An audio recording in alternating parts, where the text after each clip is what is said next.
Was good, was good, was good.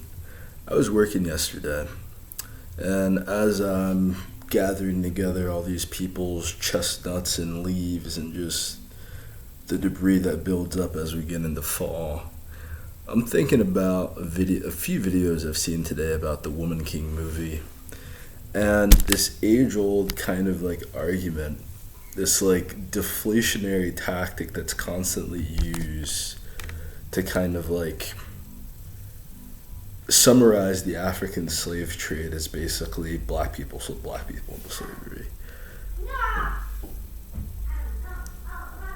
Let's put that where it is, okay? So that's where that's at.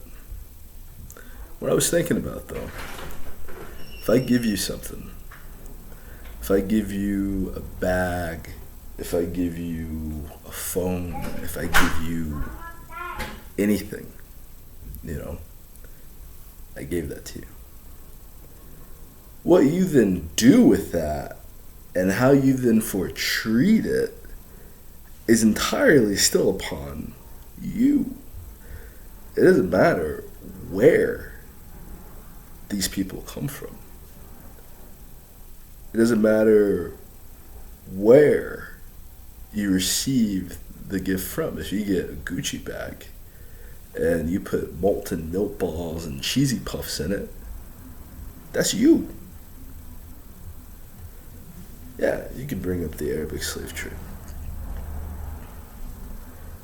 And then whoever bought them and what they did with them, like a Libyan slave trade, they're buying up Libyans, they're killing these people, they're using these people as sex slaves. That's them. But the constant victim blaming, it's like Africa was colonized right towards the very beginning of the slave trade, but especially at the very end of the slave trade, Africa was colonized. So if you're under constant threat of the only people that really have guns, and just like in 2022, the only real way to get military grade equipment is to work with NATO, or to work with China, or work with Russia, or work with North Korea, or work with Iran. But essentially, you're going to have to buy weapons from the Americans at some point, even if you wanted to one day combat. The idea of that is just, they're fueling these ethnic conflicts and these genocides, these ethnic cleansings. They're fueling racial tensions, like in Rwanda. I believe it was the French that were in there originally. They created that racial tension. And what they do specifically, the Woman King movie really exposes, they find tribes that are willing to put, and this is just modern day foreign policy. This is just American foreign policy. This is Western ideology in a nutshell.